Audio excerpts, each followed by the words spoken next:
आजकल उत्तराखंड में शोर है पंचायती चुनावों का और आज हम इसी पंचायती व्यवस्था के इतिहास और वर्तमान पर चर्चा करने वाले हैं। इतिहास में झांक कर देखें तो वैदिक काल में सभा और समिति दो प्रकार की संस्थाएं थी।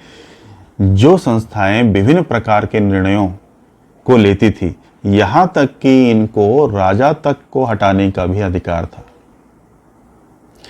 धीरे धीरे मध्यकाल की ओर जब हम बढ़े तो मध्यकाल में अंग्रेज जब भारत में आए तो उन्होंने अपने कर्मचारियों को नियुक्त किया ताकि वो अधिक से अधिक कर को वसूल कर सके, जिस कारण से हमारी जो ये व्यवस्था थी, प्राचीन व्यवस्था, ये खत्म होती चली गई। जब हमारा देश आजाद हुआ तो महात्मा गांधी ने इस बात पर जोर दिया कि संविधान में पंचायती व्यवस्था के लिए भी प्रावधान होना चाहिए और उन्हीं के जोर देने पर हमारे संविधान के भाग 4 जो कि नीति निर्देशक तत्व हैं, इसमें 36 से 51 के बीच, अनुच्छेद 36 से 51 के बीच, उसमें अनुच्छेद 40 में पंचायती व्यवस्था को शामिल किया गया। इसी को ध्यान में रखते हुए सन 1952 में जब पंडित नेहरू प्रधानमंत्री थे तो उन्होंने अमेरिका के डेलोक मॉडल को आधार बनाया और सामुदायिक विकास कार्यक्रम भारत में चलाया। सामुदायिक विकास कार्यक्रम भारत में सफल नहीं हो पाया क्योंकि ये डेलोक मॉडल पर आधारित था और ये अमेरिका की व्यवस्था थी जहां पर नगरीकरण हो चुका था, जबकि भारत एक ग्रामीण व्यवस्था वाला देश था। इसलिए यहाँ व्यवस्था उतनी सफल नहीं हो पाई और इसके मूल्यांकन के लिए भी जब 1957 में बलवंत राय मेहता की अध्यक्षता में एक समिति बनाई गई तो उन्होंने अपनी रिपोर्ट में कहा कि ग्रामीणों की समस्याओं के समाधान के लिए हमें एक त्रिस्तरीय राज व्यवस्था की स्थापना करनी चाहिए। उन्होंने अपनी ये रिपोर्ट 1958 में दी थी। बलवंत राय मेहता समिति की रिपोर्ट के आधार पर महात्मा गांधी जयंती के अवसर पर यानी कि 2 अक्टूबर को सन 1959 को प्रधानमंत्री जवाहरलाल नेहरू ने राजस्थान के नागौर में त्रिस्तरीय राज व्यवस्था को प्रारंभ कर दिया। इसके बाद दूसरा राज्य बना आंध्र प्रदेश, जहां पर यह त्रिस्तरीय राज व्यवस्था प्रारंभ की गई थी। इसके बाद 1977 में अशोक मेहता की अध्यक्षता में एक समिति बनाई गई। इस समिति का काम था त्रिस्तरीय पंचायती राज व्यवस्था का अध्ययन करना और उसमें अपने सुझाव देना। इस समिति ने सुझाव दिया था कि भाई द्विस्तरीय पंचायती राज व्यवस्था को अपनाया जाए। इसके बाद सैंधवी समिति आई और अंततः जब बहुत सी समितियां आई इसके बाद तो अंततः क्या हुआ कि प्रधानमंत्री नरसिम्हा राव ने संविधान में 73वां संवैधानिक संशोधन किया और इस संशोधन में उन्होंने त्रिस्तरीय पंचायती राज व्यवस्था को अपनाया। संविधान के भाग 9 अनुच्छेद 243 में इसके लिए प्रावधान रखे गए और पंचायती राज व्यवस्था से संबंधित संविधान में 11वीं अनुसूची भी जोड़ी।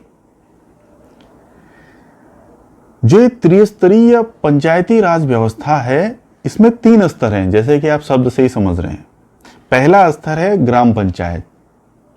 ग्राम पंचायतों में क्या होता है कि एक प्रधान चुना जाता है जो कि प्रत्यक्ष चुनाव के द्वारा होता है। इसके साथ ही ग्राम पंचायत के सदस्य चुने जाते हैं, वो भी प्रत्यक्ष चुनाव के माध्यम से होता है।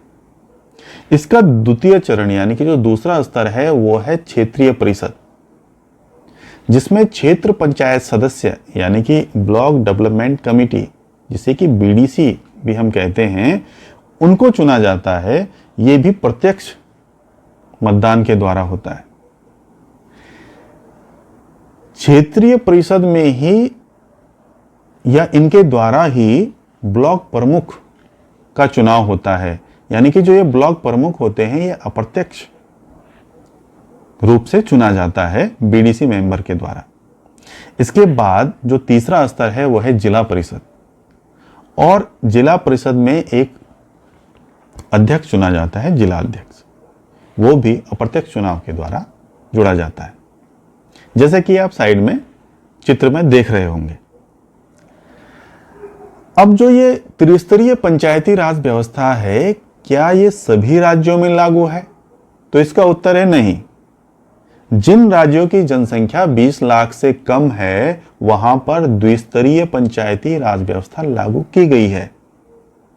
ऐसे राज्यों में जैसे मेघालय है, मिजोरम है, नागालैंड है, मणिपुर के पर्वतीय क्षेत्र हैं, दार्जिलिंग का पश्चिम बंगाल वाला क्षेत्र है, और जो पश्चिम बंगाल के दार्जिलिंग में ये व्यवस्था रखी गई है द्विस्तरीय पंचायती राज व्यवस्था की।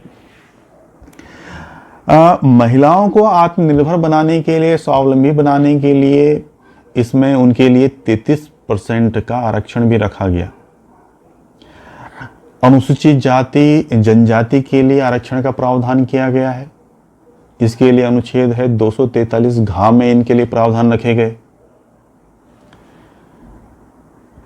अब हम ये देखते हैं कि अगर आपको पंचायती राज व्यवस्था में चुनाव लड़ना है, यानी कि आप चुनना चाहते हैं, चुने जाना चाहते हैं, तो इसके लिए क्या योग्यताएं चाहिए? तो योग्यताओं को हम देखें तो जो योग्यता एक विधायक बनने के लिए, यानी कि विधानसभा का सदस्य चुने जाने के लिए होती है, वही योग्यता पंचायती राज व्यवस्था के लिए है।